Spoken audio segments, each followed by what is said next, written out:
Halo semuanya, selamat datang di podcast Ngosan PU Muda, ngobrol santai bareng calon insan PU. Nah, hari ini kami akan membahas mengenai tantangan NKRI kontemporer. Nah, saya Atikah dari BBPJN Kaltim. Pertama-tama saya akan memperkenalkan rekan-rekan saya. Yang pertama boleh dimulai dari Mbak Nisa. Oke, halo. Nama saya Rolutun Anissa, biasa dipanggil Anissa. Saya dari BPBPK Kalimantan Timur.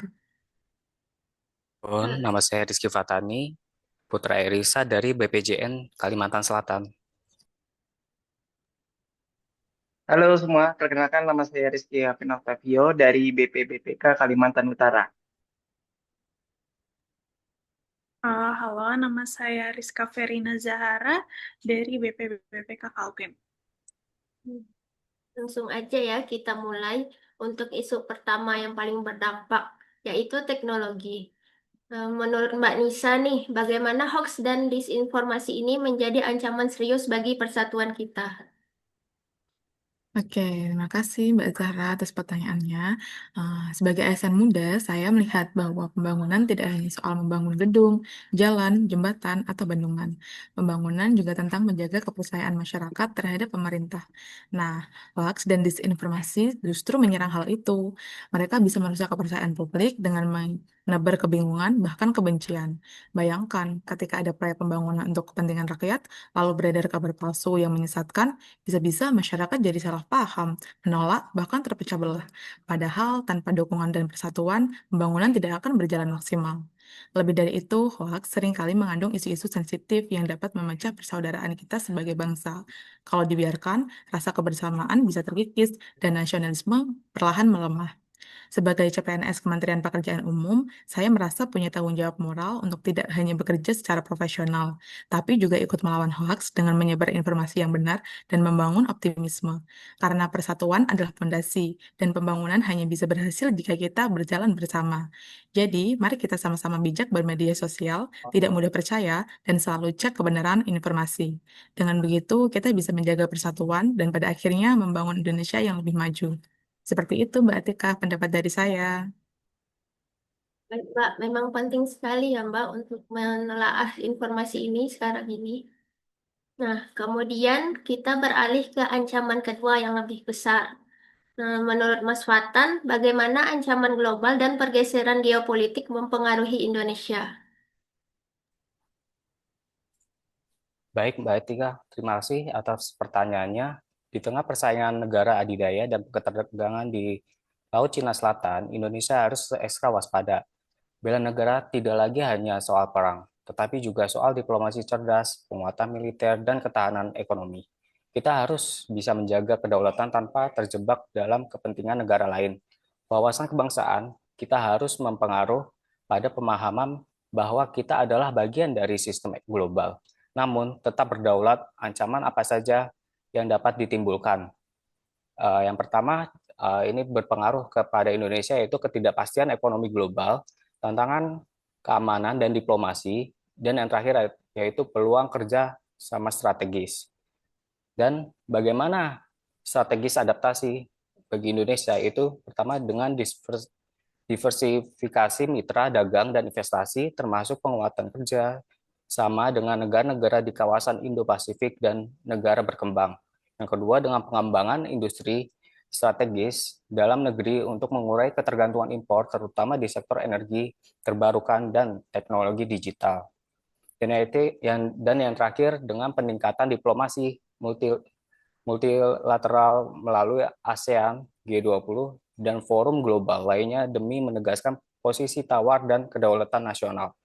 Jadi kesimpulannya, Indonesia berada di persimpangan penting dalam sejarah geopolitik global. Ancaman dan pergeseran yang terjadi bukan hanya soal resiko, tetapi juga tentang bagaimana kita merespon secara cerdas dan adaptif dengan memperkuat diplomasi, informasi industri, dan kesadaran publik terhadap isu global. Indonesia dapat menjadi kekuatan yang tidak hanya bertahan, tetapi juga berkontribusi aktif dalam membentuk masa depan dunia. Sekian sebegitu aja, Mbak Tika. Terima kasih. Baik, terima kasih Mas Fatan. Kemudian kita bicara soal ancaman dari dalam, yaitu korupsi. Kalau menurut Mas Rizky, bagaimana korupsi merusak fondasi bela negara? Baik, terima kasih Mbak Tika. Menurut saya korupsi sendiri itu adalah musuh dalam selimut. Ia bukan hanya sekadar tindakan kriminal, tapi juga pengkhianatan terhadap nilai-nilai kebangsaan dan fondasi negara. Dana yang seharusnya dialokasikan untuk pembangunan infrastruktur sendiri, pendidikan, dan kesehatan rakyat justru dicuri. Akibatnya kepercayaan masyarakat terhadap pemerintah dan lembaga negara menjadi hancur. Tantangan kebangsaan saat ini terkait korupsi semakin kompleks. Perlu diketahui praktik korupsi tidak lagi hanya dilakukan secara manual, tetapi juga memanfaatkan teknologi. Korupsi digital seperti penyalahgunaan data, manipulasi dalam sistem birokrasi, dan hal-hal lainnya menjadi tantangan baru. Lebih dari itu, korupsi kini seringkali melibatkan jaringan yang rapi dan terorganisir, melintasi batas-batas sektor dan wilayah. Maka dari itu, menurut saya perjuangan melawan korupsi itu adalah wujud bela negara yang paling nyata. Ini adalah upaya kita untuk menjaga integritas, moral, dan masa depan bangsa. Melawan korupsi berarti membangun kembali kepercayaan, memastikan keadilan, dan menjamin bahwa setiap sumber daya negara yang digunakan untuk kesejahteraan rakyat, bukan untuk memperkaya segelintir orang saja. Itu pendapat dari saya. Demikian, terima kasih.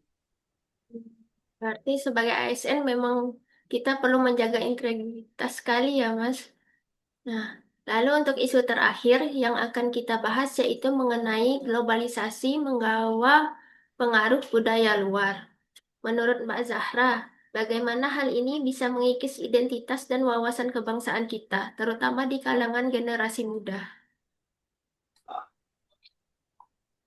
Oke, jadi kalau ngomongin soal globalisasi itu emang nggak bisa dipungkiri ya budaya luar masuk ke kita lewat internet, media sosial, musik, atau film, dan banyak yang lainnya.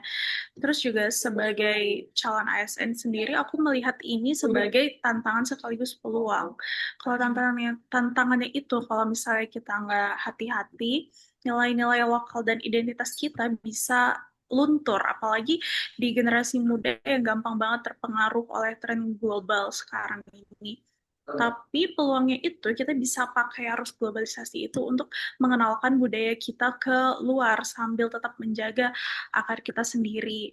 Jadi intinya itu kita bukan menolak budaya luar, tetapi memperkuat budaya kita sendiri. Misalnya dengan hal-hal sederhana, kayak bangga pakai produk lokal, terus tetap cinta sama bahasa Indonesia, terus juga paham sama sejarah bangsa kita sendiri. Nah, dari situ generasi muda bisa mulai membangun rasa cinta tanah airnya, yang pada akhirnya juga merupakan bagian dari bela negara.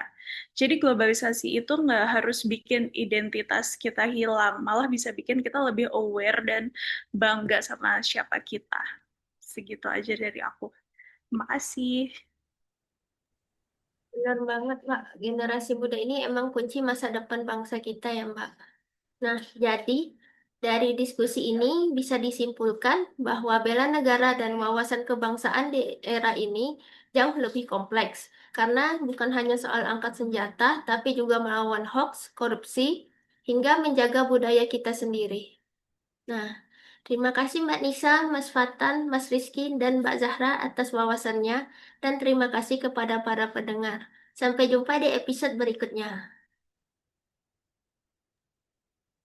Sampai jumpa.